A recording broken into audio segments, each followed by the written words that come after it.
199장 찬송.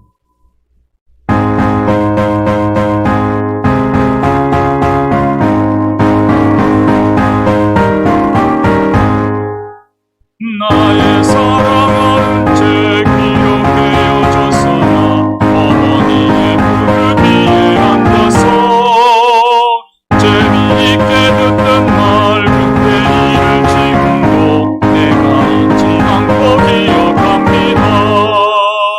비하고 비하다 우리 어머니가 들려주시던 재미있게 듣던 말 이 책 중에 있으니 이 성경심이 사랑합니다. 옛날 영맹스럽던 다니엘의 경험과 유대인권 다윗 왕의 역사와 주의 선지 엘리야 바람 타고 하늘에 올라가는 일을 기억합니다.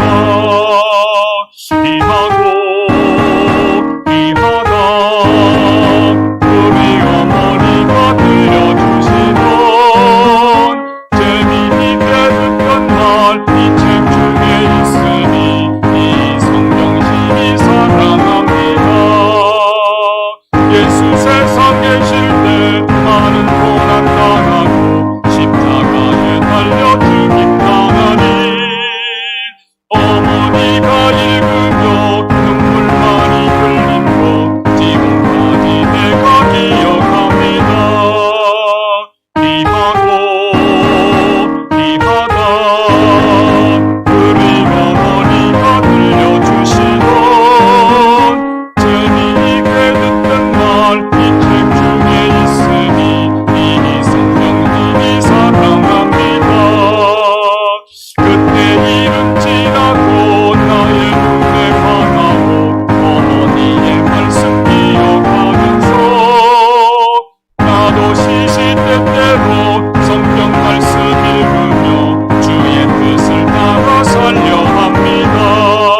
비하고 비하다 우리 어머니가 들려주시던 재미있게 듣던 말 이 책 중에 있으니 이 성경심이 사랑합니다. 후반주로 4절.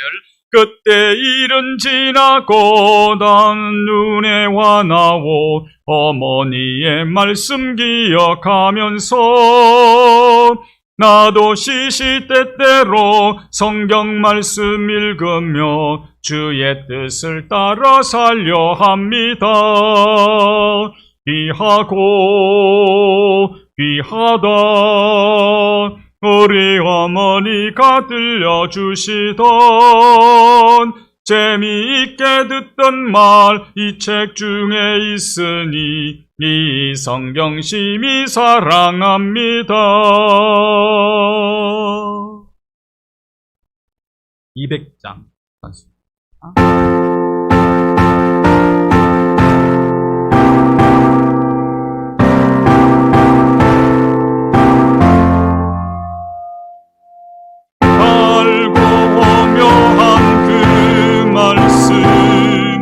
생명의 말씀은 귀한 그 말씀 진실로 생명의 말씀이 나의 길과 믿음 밝히 보여주니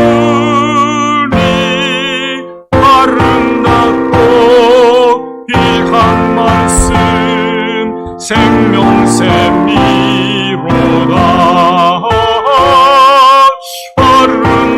아름답고 귀한 한 말씀 생명샘이로다. 귀한 주님의 말씀은 내 노래 되도다. 모든 사람을 살리는 생명의 말씀은 값도 없이 받아 생명길을 가니 아름답고 귀한 말씀 생명샘이로다. 아름답고 귀한 말씀 생명샘이로다. 널리 울리어 퍼지는 생명의 말씀은 마음의 용서와 평안을 골고루 주나니 다만 예수 말씀 그 복을 받네. 아름답고 귀한 말씀 생명샘이로다. 아름답고 귀한 말씀 생명샘이로다.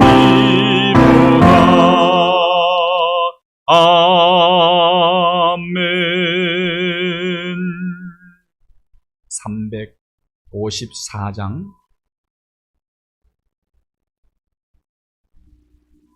354장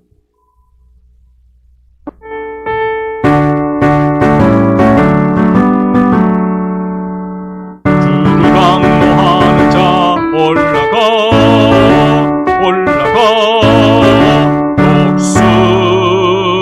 독수리같이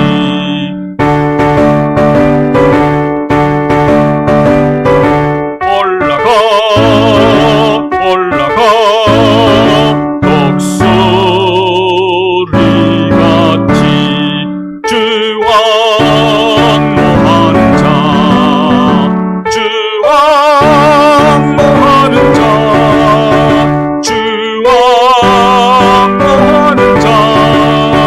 늘 강건하리라. 주를 악모하는 걸어가 고단치 않네. 길을 잃은 양떼를 두루 찾아다니며 걸어가 고단치 않네. 주와 악모하는 자 늘 강건하리라.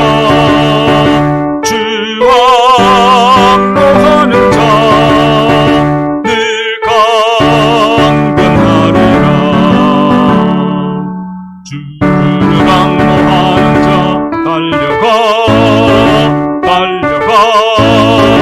이곳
주를 앙모하는 자 올라가 올라가 독수리같이 은혜 안에 뛰놀며 주의 영광 보리라 올라가 올라가 독수리같이 주항모하는 자 주항모하는 자 주항모하는 자 늘 강건하리라. 아멘. 주님 앞에 저희들을 또다시 부르시고 찬양하며 경배하며 영광 돌리며 주님 앞에 기도하는 시간 주셔서 감사합니다. 하나님과 친밀한 교제를 나누는 시간은 세상 그 어떤 시간보다 아름답고 복된 시간이기에 주님 앞에 무릎 꿇고 머리 조아려 간구하오니 우리의 기도를 들으시고 하늘 문을 여시사 응답하여 주시옵소서.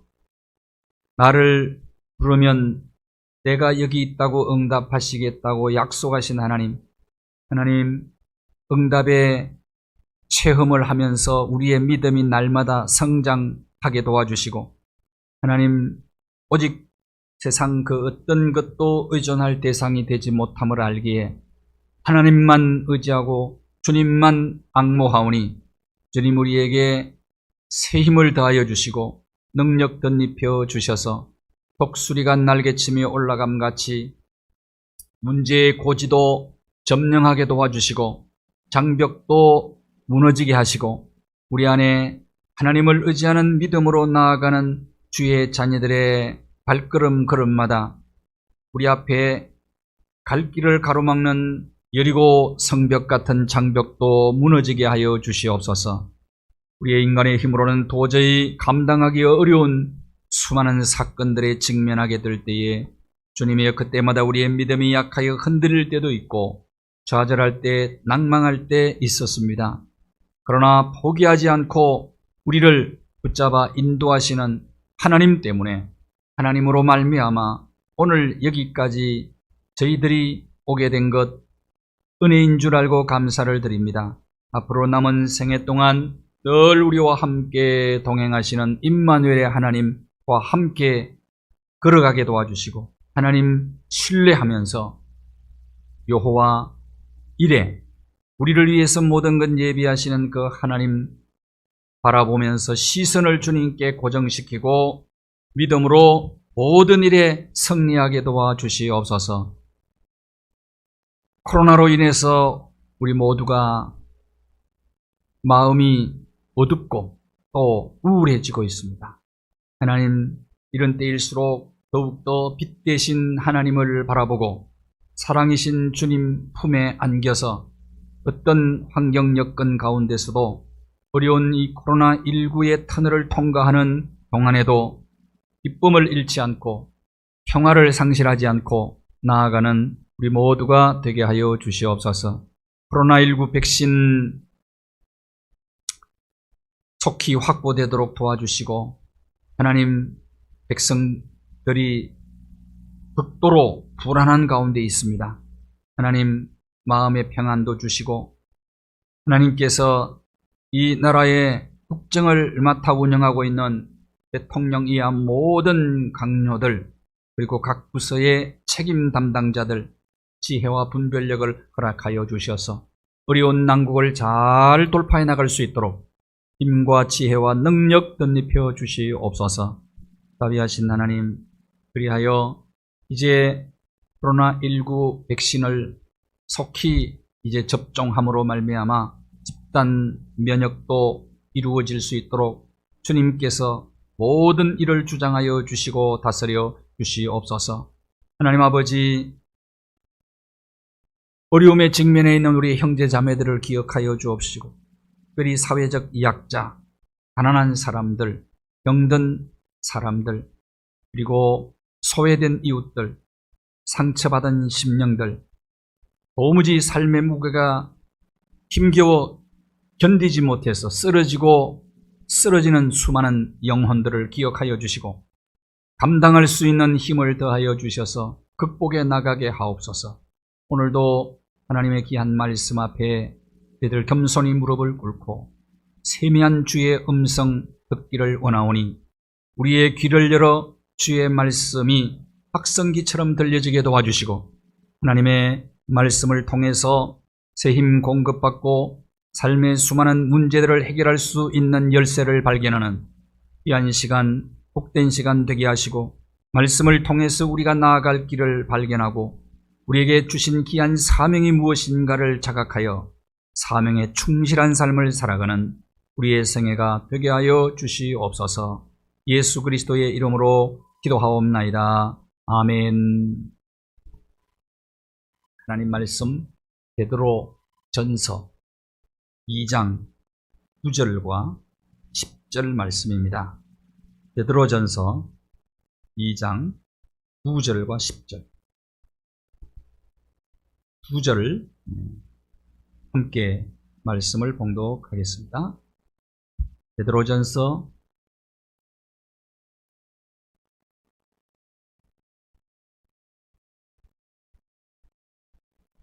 2장 9절과 10절 말씀입니다. 함께 봉독합니다.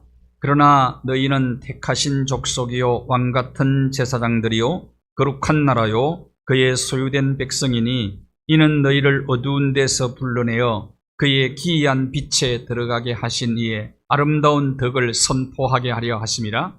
너희가 전에는 백성이 아니더니 이제는 하나님의 백성이요 전에는 긍휼을 얻지 못하였더니 이제는 긍휼을 얻은 자니라. 아멘. 다리 놓는 사람들 이라는 제목으로 말씀을 함께 나누겠습니다.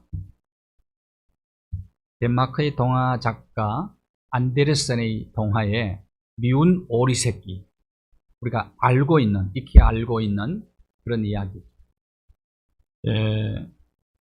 연못에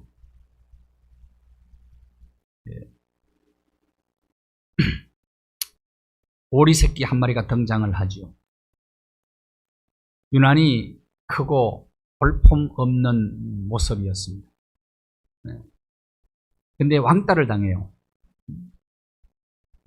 근데 눈물로 그 외로움을 극복하려고 노력을 많이 합니다만은 계속해서 미움을 받고 왕따를 당하고 너무너무 괴로워서 집을 뛰쳐나가기도 했는데 별 수가 없었어요. 그러다가 오랜 방황의 시간이 지나고 어느 날 물속에 비춰진 자신의 모습을 발견을 하고 자기가 백조라는 사실을 알게 되죠. 그래서 큰 우아한 날개를 활짝 펴고 창공을 향하여 날아가서 그때부터 백조의 삶을 살았다 하는 이야기입니다. 이 이야기가 주는 메시지가 무엇입니까? 정체성이 중요하다는 것입니다. 정체성. 영어로는 self identity라고 그러는데 자아 정체성이라 그래요. 이 정체성을 모르고 살면 인생을 갉아먹는 것이 됩니다. 세월을 낭비하게 되고 자기 정체성을 모르고 살아가면 행복을 모르는 겁니다. 행복. 그래서 정체성 아는 것이 굉장히 중요한 일이에요. 인생을 행복하게 살려면 사람이 사람답게 살려면 다운 삶이라는 거죠. 다운 삶. 이것은 정체성에서 나오는 것입니다. 나는 누구냐? 나는 누구냐? 라는 질문에 대한 정확한 답을 가지고 살아가야 됩니다. 이것에 의해서 삶이 결정이 되는 거예요. 그러니까 정체성을 몰랐을 때는 우아한 백조가 미운 오리새끼로 살았단 말이죠. 그리스도인이 격조 높은 삶을 살아가려면 자기 정체성이 분명해야 되는 거예요. 이것만 확실하면 흔들리지 않습니다. 누가 뭐래도.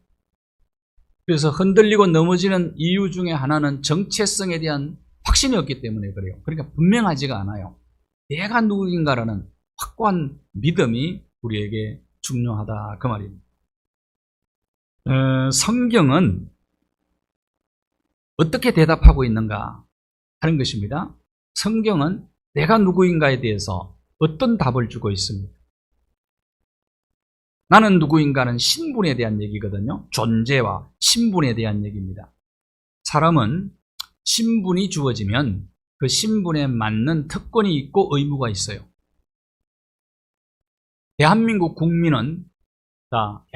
국민에게는 특권도 있고 의무도 있지 않습니다. 행복하게 자유를 누리며 살아갈 권리가 우리에게 있단 말이에요. 이것은 권리, 특권이지요. 그리고 생명권이 있어요. 생명을 보호받을 권리가 우리에게 있단 말입니다. 재산권도 있단 말이죠. 그러니까 이런 권리가 있는데 의무도 있어요. 세금 내야 됩니다. 수입이 생기면 세금을 내야 돼요. 그건 당연한 것이다. 그 다음에 교육을 받아야 돼요. 의무 교육이라 있단 말이에요. 그건 반드시 그 교육은 받아야 됩니다. 그 다음에 군 복무의 의무가 남자라면 있습니다. 지금 이제 좀 뜨거운 감자로 떠오르는 게 여자도 군대를 가야 된다. 다 남녀 평등을 주장하면서 여자들을 왜 군대에 안 보내느냐. 또 여자들도 우리도 군대 보내달라. 그런 이제 운동이 지금 일어나고 있는데 법이 개정될지는 모르겠습니다. 어쨌든 앞으로 잘하면 여자들도 이제 의무적으로 군대를 가야 되지 않겠나. 그런 바람이 지금 좀 불고 있어요. 사실은 여자들도 의무를 감당해야죠. 이스라엘은 여자들도 군대 갑니다. 북한은 갈까요? 안 갈까요? 북한 여자들을 군대 가요. 그러니까 아마 우리도 잘하면 갈 수도 있을 겁니다. 여자들. 왜냐하면 의무니까요. 의무니까. 하나님의 백성도 마찬가지예요. 하나님의 백성. 우리는 하나님의 나라 백성이잖아요. 그렇다면 특권도 있고 의무도 있는 거예요. 그러니까 특권만 누리려고 하면 그런 사람을 뭐라 그러면 얌체라고 그래요. 얌체족이라고 그래요. 그러면 안 되죠. 그럼 나라가 가만히 둡니까? 특권만 누리려고 하고 의무를 감당 안 하면 나라가 가만히 안 둬요. 군대 안 가잖아요? 그럼 그 사람은 감옥 가야 돼. 병력의 의무를 기피하면 가야 되는 겁니다. 납세도 마찬가지예요. 교육도 마찬가지예요. 그러니까 특권도 감당해야 되지만 특권도 누려야 되지만 의무를 감당하는 거예요. 두 가지는 동전의 양면과 같은 거예요. 이것이 함께 가는 겁니다. 그렇다면 그리스도인의 특권과 의무가 뭘까 하는 거예요. 그리스도인. 우리가 좋아하는 그 복음성가 있죠? 당신은 사랑받기 위해 태어난 사람. 그 1절 가사예요. 근데 2절 가사가 있더라고요. 당신은 사랑하기 위해 태어난 사람. 사랑받기 위해서는 특권이고 사랑하는 것은 의무잖아요. 1절만 부르면 안 돼요. 이것은 2절도 같이 불러야 됩니다. 같이. 그리스도인의 의무는 뭘까? 그리스도인의 특권은 뭘까를 알고 있어야 되는 거죠. 그래야 신앙생활을 잘 할 수가 있는 겁니다. 자, 그러면 이 9절을 보시면요. 9절을 보면은 나는 어떤 존재인가? 그리스도인은 어떤 존재인가를 네 가지로 존재를 밝히고 있는 겁니다. 이건 정체성이죠. 자, 9절을 한번 보세요. 9절. 그러나 너희는 택하신 족속이요. 왕같은 제사장이요. 거룩한 나라요. 소유가 된 백성이니 네 가지입니다. 네 가지. 우리는 어떤 존재인가를 네 가지로 9절에 밝히고 있는 거죠. 자, 이게 특권입니다. 어떻게 보면 특권. 그 중에서 왕같은 제사장이라는 단어가 있어요. 우리가 네 가지를 함께 다 나눌 수가 없겠지만 오늘은 왕같은 제사장의 특권을 좀 나누게 될 텐데 택하신 족속이다라는 단어를 잠깐 설명하면은 하나님께서 창세전에 사도 바울은 우리를 창세전에 선택했다. 그렇게 말합니다. 천지 창조 이전부터 하나님은 영원전 태초부터 우리를 핀셋으로 마치 뽑아내듯이 우리를 선택하셨다. 지금도 인구가 70억이 넘지 않습니까? 70억이 넘는 사람들, 백사장의 그 모래 중에 하나와 같은 나 아니겠어요? 70억 중에 나 하나는. 근데 하나님이 그런데 그를 나를 선택을 하셨다. 이것은 자체가 감격입니다. 감격. 하나님이 나를 핀셋으로 뽑아내듯이 나를 선택해 주셨다. 이것이 특권이 아니고 뭐겠어요? 그래서 하나님이 택해 주시다. 택한 백성, 택하신 족속. 이것이 우리의 정체성이죠. 그 다음에 왕같은 제사장, 거룩한 나라. 왕같은 제사장은 조금 이따 말씀 나누고, 거룩한 나라. 거룩이란 말은 많은 사람들 가운데 구별했다. 그런 얘기입니다. 구별해. 이것도 정체성이에요. 그 다음 소유가 된 백성이다. 소유가 된 백성이다. 그리스도의 보혈로 우리의 죗값을 치르고 하나님께서 우리를 샀다 그랬어요. 성경에. 하나님이 우리를 샀다. 그래서 하나님의 소유. 원래는 하나님의 소유지요. 우리가. 왜냐하면 하나님이 우리를 지으셨으니까. 그런데 사탄에게 빼앗겼다는 거예요. 그러니까 사탄에게 속한 자가였다. 그런데 죗값을 지불하고 다시 사서 하나님의 소유로 만들어 주셨다. 이것이 성경 아닙니까? 소유. 소유라는 단어가 참 중요한 것 같아요. 하나님의 소유. 소유물은요. 소유물은 주인이 누구냐에 따라서 가치가 결정됩니다. 소유물 그 자체의 가치도 있지만 그러나 누구의 소유냐에 따라서 가치는 하늘과 땅 차이. 유명한 사람이 쓰던 지갑 하나, 유명한 사람이 쓰던 어떤 경우는 양말도 경매를 붙였더라고요. 근데 그 양말 값이 몇 억이야. 그러니까 누구의 소유냐에 따라 가치 결정됩니다. 스티븐 호킹 박사가 쓰던 휠체어 있잖아요. 체어. 그것이 영국에서 10,000파운드에서 15,000파운드. 1,몇백만 원에서 2,200 몇십만 원. 그렇게 경매가로 그렇게 붙었었는데 얼마에 낙찰됐는지 잘 모르겠어요. 어쨌든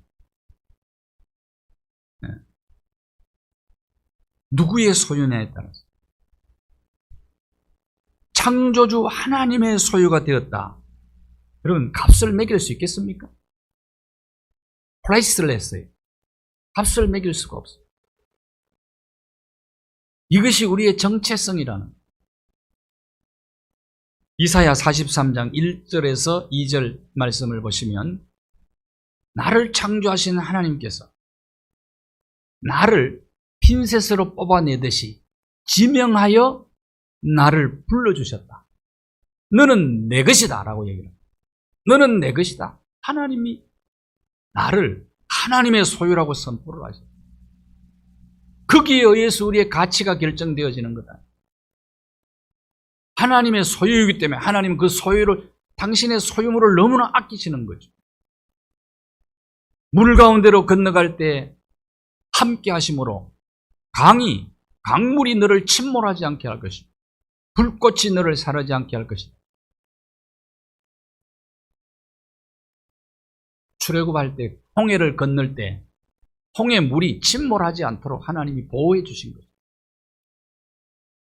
사드락과 메삭과 아벳느고가 뜨거운 풀무불에 들어갔지만은 머리털 하나 상하지 않게 해주시도록 보호해 주신 거다. 왜냐? 하나님의 소유입니다. 하나님의 소유. 여러분 이런 사건들은 역사 속에 몇 번 있었던 거예요. 희귀한 사건입니다.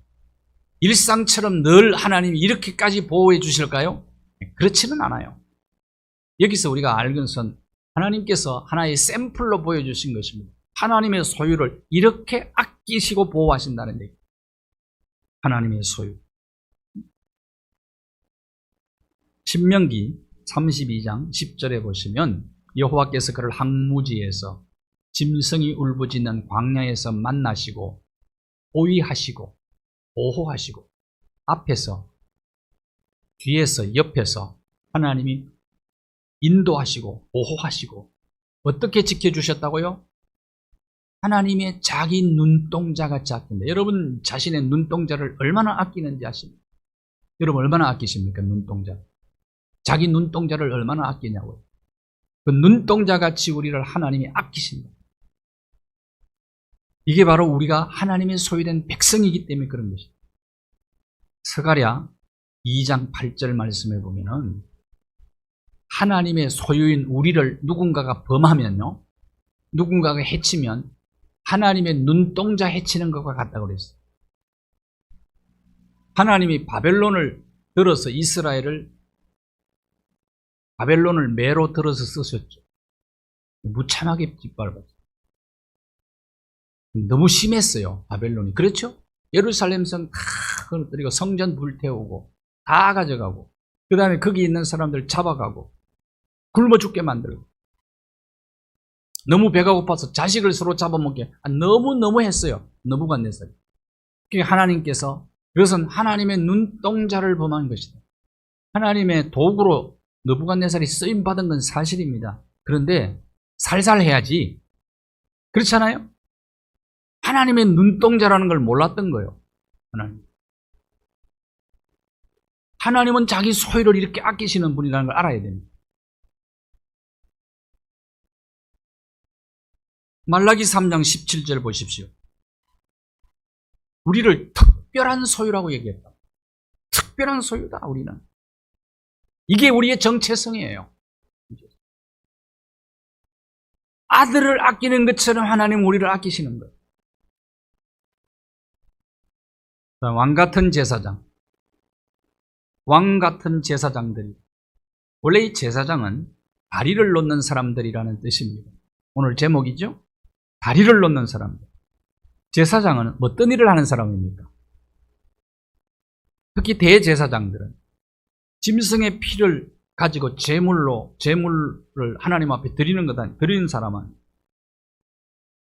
성전은 성소와 지성소로 나뉘어져 있죠.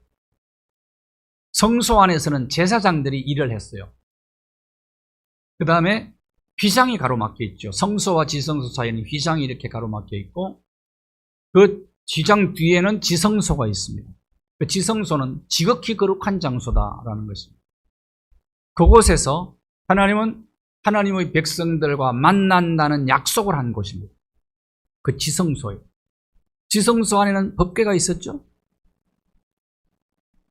그 법궤 위에 시온소가 있었어요. 시온소. 그곳에 하나님이 임하시는 곳이다. 그것을 상징적으로 보여준 것입니다. 실제로 하나님은 세키나라고 하는 영광의 빛으로 그곳에 임하셨죠. 아무도 거기 못 들어가요. 대제사장이 1년에 딱 한 번만 들어갑니다. 대속죄일에 7월 10일에 대속죄일에 그곳에 들어가는 겁니다. 피를 가지고 들어가요.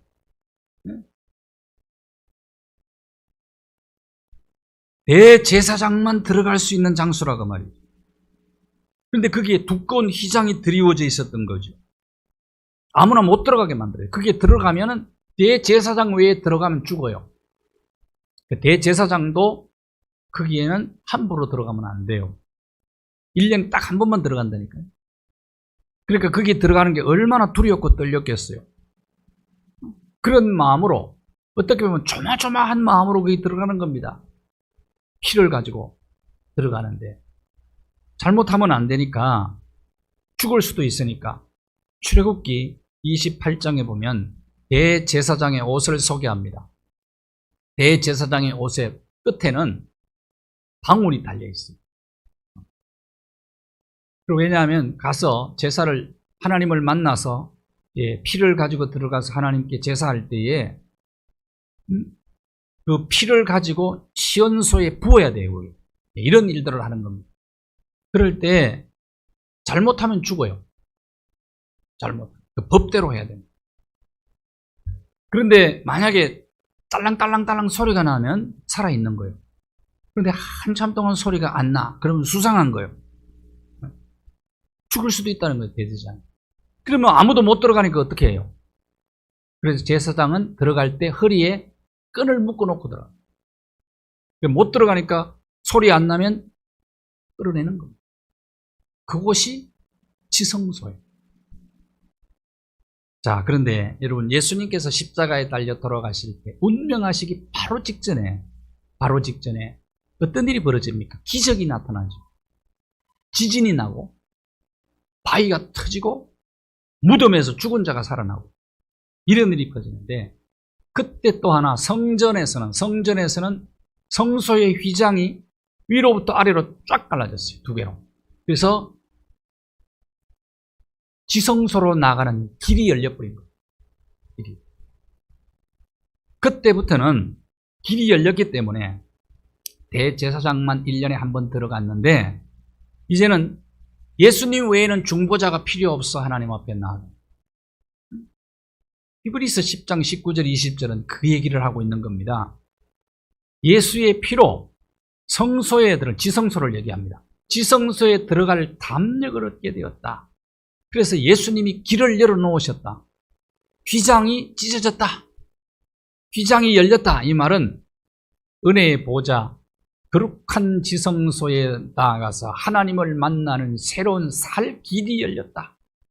근데 그 휘장이 뭐라고요? 예수님의 육체라고 했어요. 십자가에서 예수님이 자기 자신을 찢어서 휘장이 찢어진 거라는 거예요. 그래서 하나님 앞으로 나아가는 살 길을 열어주신 것입니다. 이게 영적으로 놀라운 일이 예수님이 십자가 달려 돌아가실 때 일어난 것입니다.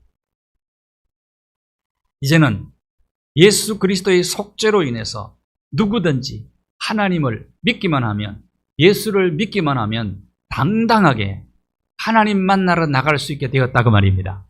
여러분, 이것이 대제사장이 누리는 특권이에요. 우리는 대제사장과 제사장이 누리는 특권을 지금 누리고 있는 겁니다. 특권을. 어느 누구도 중보자 필요가 없어요. 이제는 하나님을 직접 내가 만날 수가 있는 거예요. 예수 그리스도의 피. 오늘 성경에 우리는 어떤 제사장이라고 그랬어요? 왕 같은 제사장. 왕 같은 제사장.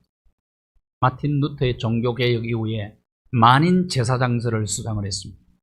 그 이전까지는 캐톨릭이 이 놀라운 교리를 모르도록 감추어 놓았어요. 누구만이 중보할 수 있다고요? 신부들만 중보할 수 있다고 그랬어요. 성경책도 안 줬다니까요. 성경책 준 교인들이 똑똑해지니까 안 되는 거예요. 한마디로 말하면 독재를 못해. 못 속여. 성경책을 다 쉽게 번역해가지고 나눠줘 버리면 교인들이 똑똑해지니까 통제가 안 되는 겁니다. 속임수를 쓸 수 없는 거예요. 이게 썩은 로마 캐톨릭이었어요. 그래서 마틴 루터가 종교개혁을 하고 부르짖은 게 뭐냐면 만인 제사장이다 라고 부르짖은 거예요. 만인 제사장. 누구나 다 보세요. 예수님이 길 열어놓았다. 누구든지 하나님을 직접 독대할 수가 있다. 저와 여러분이 누리는 제사장의 특권입니다. 특권이요. 놀라운 거죠. 그럼 제사장의 특권은 뭐냐? 특권은 예배의 특권. 신령한 제사. 그렇잖아요? 제사의 특권이 있는 거예요. 예배의 특권. 우리가 이제 공적인 예배에 나와서는, 오늘로 말하면 목사가 교회에서 공적 예배에는 예배 인도자죠. 그러나 우리가 개인적으로 얼마든지 하나님과 하나님 만나 예배하는 거죠.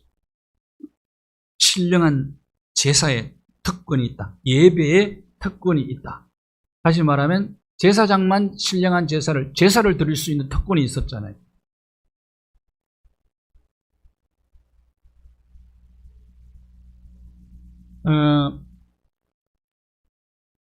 우리가 예배의 특권을 잃어버리면 안 됩니다.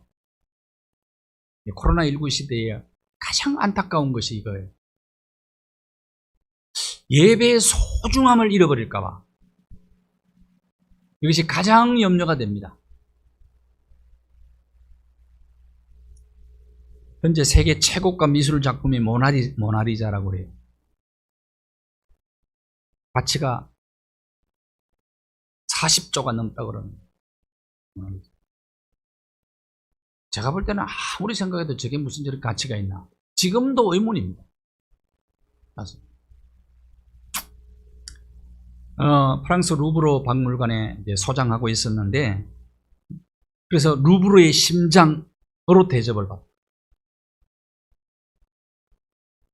100여 년 전에 그렇지 않았다고 그럽니다. 100여 년 전에. 모나리자의 진가가 세계에 알려지게 된 것은 1911년 8월 21일 도난 사건 때문에 모나리자가 널리 알려지게 된 것입니다. 그냥 평범한 그림이었어요. 그 루브르 박물관에 유리공이었던 이탈리아 사람입니다. 빈센트 페루자라고 하는 사람입니다. 이거 레오나르도 다빈치의 작품이니까 이탈리아 사람이 그렸으니까 우리나라 거야 이거는. 그리고 훔쳐가 버렸어요. 유리공이. 훔쳐갔는데 2년 반 만에 루브르 박물관이 다시 찾아옵니다. 그때부터 수많은 사람들이 모여들기 시작을 했어요.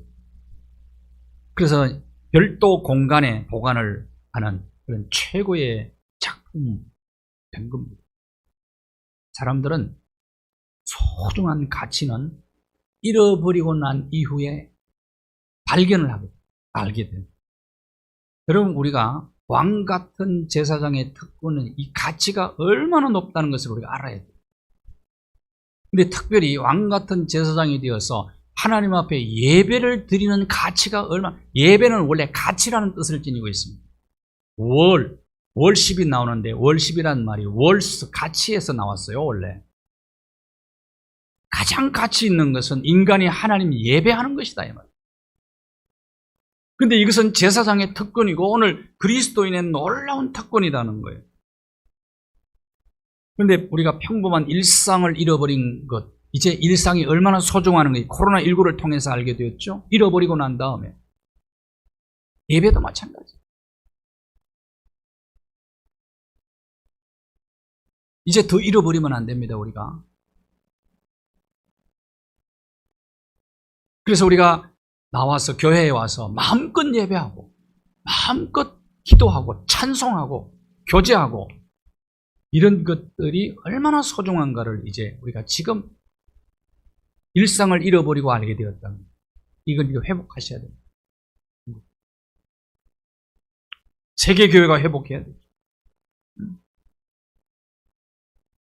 예배에 더욱더 힘써야 되고요. 예배 회복의 역사가 나타나야 됩니다. 자, 제사장의 특권은 예배의 특권, 그 다음에 기도의 특권입니다. 기도. 히브리서 4장 16절에는 때를 따라 돕는 은혜를 얻기 위하여 은혜의 보좌 앞에 담대히 나아갈지니라. 때를 따라 돕는 은혜란 말은 언제든지 수시로 하나님을 배우러 나갈 수 있게 되었다는 거예요. 그리고 하나님께 나아가서 기도할 수 있게 되었다는 거예요. 요한일서 4장 5장 14절과 15절에 보면 그를 향하여 우리의 가진 바 담대함은 이것이니 그의 뜻대로 구하면 들으심이라. 우리가 무엇이든지 구하는 바를 들으시는 줄을 안즉 우리가 그에게 구한 그것을 얻은 줄을 또한 아느니라. 이 안다는 단어가 계속 나오는데 이 안다는 단어는 확신한다는 단어. 기도는 특권입니다. 그런데 우리가 하나님 앞에 기도하면 하나님이 들으시는 줄을 우리는 확신합니다. 그리고 구하는 것을 얻은 줄로, 아직 얻지는 못했지만은 얻지는 못했을지라도 얻은 줄로 확신한다. 왜? 예수님을 통해서 우리는 구하는 거예요. 근데 아들을 하나님이 보시는 거예요. 아들을 보시고 우리를 아들처럼 아끼는 것입니다. 그의 뜻대로 무엇을 구하는, 그래서 하나님의 뜻대로 구하는 것, 하나님의 뜻을 행하기 위해서 구하는 기도가 가장 능력 있는 기도예요. 그런 기도는 하나님이 다 들으세요. 무엇이든지 다 들으세요. 하나님의 뜻을 이루기 위한 기도 말이에요. 이웃을 사랑하기 위해서 드리는 기도. 그 다음 하나님의 은혜인데요. 이 은혜란 단어는 인도, 보호, 공급의 특권입니다. 인도, 보호, 예배의 특권, 제사장의 특권은 기도의 특권, 그 다음에 인도, 보호, 공급의 특권입니다. 요한일서 5장 18절을 하나님께로부터 난 자는 다 범죄하지 아니하는 줄을 아노라. 하나님께로부터 나신 자가 예수 그리스도께서 그리고 성령께서 그를 지키심에 그러니까 인도, 보호, 공급의 축복이에요. 약한 자가 그를 만지지도 못한, 악한 자가 그를 만지지도 못하느니라. 만지지도 못하는. 우리가 왕같은 제사장이기 때문에 예수 그리스도께서, 성령께서 우리를 지켜주신다. 악한 자가 만지지도 못한. 이것은 제사장의 특권입니다. 제사장의 의무는 무엇일까요? 그러면 왕같은 제사장의 의무는 무엇일까요? 제사장이란 말이 원래 폰티펙스라는 거예요. 폰티펙스. 라틴어로 폰티펙스는 다리 놓는 사람들이란 말입니다. 브리지스, 빌더라는 뜻이에요. 다리를 놓는 사람들이라는 말. 자, 이 단어 뜻 속에 제사장의 의무가 들어있어요. 의무. 사람과 사람 사이, 그리고 하나님과 사람 사이에 중간 역할을 하면서 다리를 놓는 사람. 그러면 구체적으로 어떻게 다리 놓는 역할을 할 수 있을까? 구체적으로. 그것은 중보기도. 중보기도. 디모데 전서에 보면은 중보기도를 도고의 기도라고 얘기했어요. 도고 기도라고 얘기해요. 남을 위해 기도를 하는 기도를 가리키는 겁니다. 남을 위해 드리는 기도예요. 도고. 어메이징 그레이서, 나 같은 죄인 살리신을 작사한 존 뉴턴 목사님 어머니는 기도로 유명한 분이에요. 존 뉴턴이 15살 때 홀 어머니를 두고 가출을 합니다. 그리고 노예상이 되죠.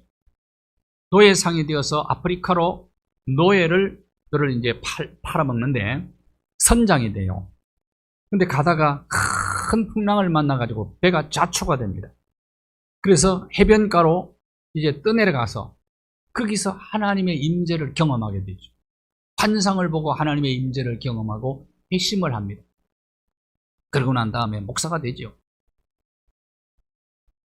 자, 아들이 가출한 다음에 어머니는 눈물로 아들을 위해서 계속 밤낮으로 기도를 하는 거예요. 그래서 목사가 된 존 뉴턴은 그때부터 복음을 전하기 시작하는데 특별히 지성인들을 대상으로 복음을 많이 전했어요. 수많은 지성인들이 존 뉴턴 목사님의 전도를 받고 돌아오게 됩니다. 그러면서 노예, 무역, 금지 운동을 벌이는 거예요. 이것이 나중에 미국으로 번져가가지고 나중에 이제 링컨도 그 영향을 받았고 미국의 노예 해방에 단초 역할을 했던 사람이 바로 존 뉴턴인데 이것이 도고 기도의 위력이에요.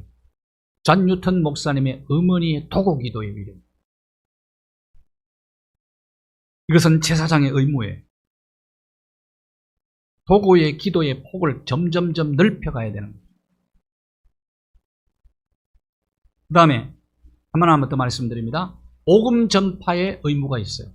복음 전파의 구절을 한번 다시 보실까요? 자, 우리의 정체성을 4가지로 소개하면서 왜 우리를 하나님이 이런 사람들로 세워줬느냐는 겁니다. 우리를 택하신 족속이요 왕같은 제사장들이요 거룩한 나라요 그의 소유된 백성을 삼아주신 이유를 얘기하는 겁니다. 뭐 하라고요? 어두운 데서 불러내어 그의 기이한 빛에 들어가신 이의 아름다운 덕을 선포하게 하려 하심이니라. 이게 뭡니까? 복음 전파. 복음 전파 때문에 하나님이 우리를 이런 사람으로 세워주신 것이다.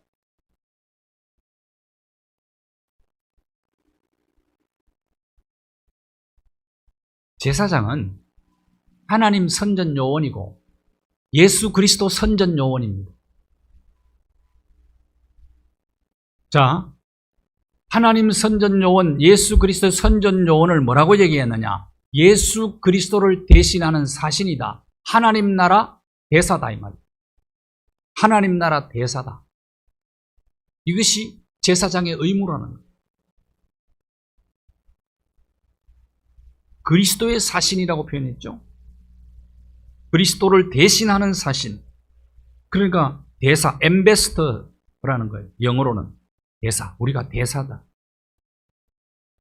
그리스도를 대신하여 대사의 역할을 감당하라고 하나님이 우리에게 이런 정체성을 부여해 주셨다는 거죠. 이스라엘 백성들이 역사 속에 시련을 가장 많이 당한 민족이 됩니다. 왜 그러냐? 제사장의 의무를 감당 안 했어요.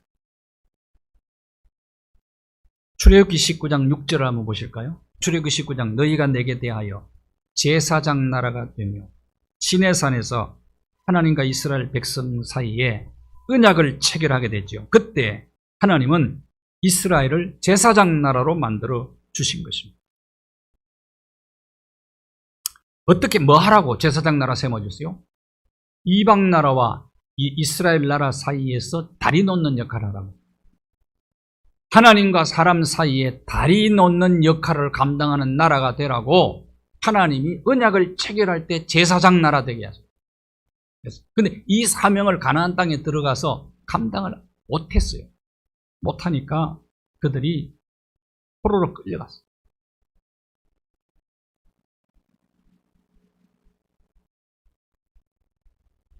구체적으로 복음 전파의 의무를 우리가 이행을 해야 되는데 어떻게 해야 되나? 먼저는 입술로 전해야 됩니다. 복음을.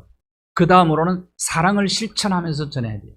두 가지로 정해요. 입술로 전하고 삶으로 우리는 복음 전파의 의무를 갖습니다. 사랑이신 하나님, 구원이신 하나님을 입술로도 전해야 되지만 사랑 실천으로 전해요. 여러 교수님이 수업 시간에 지혜롭게 복음을 전하시는 분이세요. 그런데 한 학생이 찾아온 거예요. 교수님은.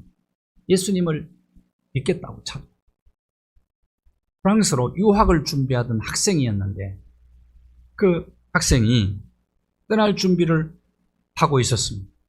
그러니까 예수님을 영접했습니다. 교수님을 통해서. 이 영접한 학생이 떠날 준비를 하고 있는데 갑자기 뇌졸중으로 쓰러지죠. 그래 얼마 못 가서 세상을 떠나고 말아요. 그런데 뇌졸중으로 쓰러져서 죽기 전까지 이 아이가 평안하더라는 거예요. 그걸 보고 부모들이 도전을 받은 거예요. 죽음 직전에서 어떻게 이렇게 내 아들이 편안할 수 있느냐 이거예요. 그래서 아이의 죽음을 통해서 부모님이 예수님을 믿었어요. 종말론적 의식을 가지고 우리는 제사장의 의무를 감당해요. 복음 전파에서. 믿음 좀 어느 집사님 얘기, 널리 알려진 얘기입니다. 기도 제목 제1호 남편 구원. 남편. 아무리 해도 교회를 안 가는 거예요. 재심줄이라. 그래서 남편의 신발을 들고 강대상 앞에 나와서 새벽마다 기도했다는 거예요. 하나님, 내 남편이 신발이 먼저 나왔으니까 남편 교회 오게 해달라고. 남편이 일어나서 보니까 신발이 없어졌어. 아이고, 이 마누라가 신발을 교회 가져간 걸 알고 교회 왔더래요. 신발 찾으러 왔다가 예수 믿었다. 뭐 그런 얘기도 있어요. 누가 만들어낸 얘기인지는 몰라도 종말론적 의식을 가지고 복음을 전해야 되는 거예요. 인간의 생명은 아무도 모르잖아요. 오늘이 그와의 나와의 마지막 만남이 될 수도 있는 것입니다. 우린 다리 놓는 사람들. 제사장은 예배와 기도의 특권, 축복권을 가지고 있어요. 우리가 권리를 행사하면서 우리는 의무를 감당해야 됩니다. 예배와 중보기도, 복음 전파의 사명을 잘 감당하는 저와 여러분의 남은 생이 되어지기를 바랍니다. 하나님 아버지 감사합니다. 우리를 왕같은 제사장으로 삼아주셨습니다. 하나님, 우리가 일상 속에서 하나님을 마음껏 예배하며 기도하며 찬양하며 교제했던 그 아름다운 특권, 그것을 잃어버리지 않도록 하나님께서 함께하여 주시고, 잃어버린 모든 예배에 관련된 모든 축복들을 한국교회와 성도들이 속히 회복하게 하여 주시옵소서. 하나님, 열심히 이웃을 위해서 중보기도, 도고의 기도의 폭을 넓히고 복음 전파의 의무를 잘 감당하여 하나님의 나라를 우리를 통해서 확장시켜 나가시기를 원하는 하나님의 거룩한 뜻을 이루는 우리의 생애가 되게 하여 주시옵소서. 예수 그리스도 거룩하신 이름으로 기도하옵나이다. 아멘.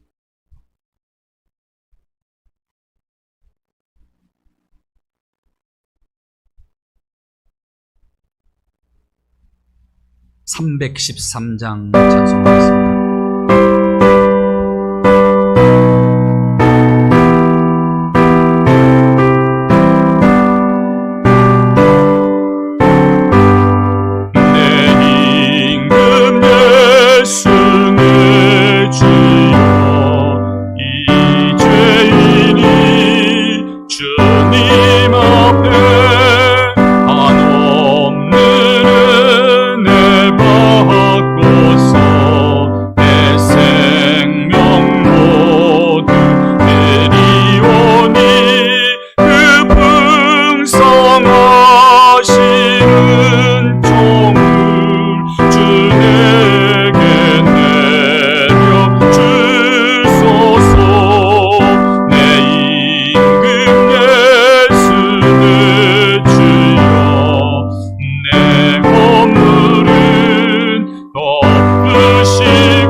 하늘에 계신 우리 아버지, 아버지의 이름을 거룩하게 하시며 아버지의 나라가 오게 하시며 아버지의 뜻이 하늘에서와 같이 땅에서도 이루어지게 하소서. 오늘 우리에게 일용할 양식을 주시고 우리가 우리에게 잘못한 사람을 용서하여 준 것 같이 우리 죄를 용서하여 주시고 우리를 시험에 빠지지 않게 하시고 악에서 구하소서. 나라와 권능과 영광이 영원히 아버지의 것입니다. 아멘.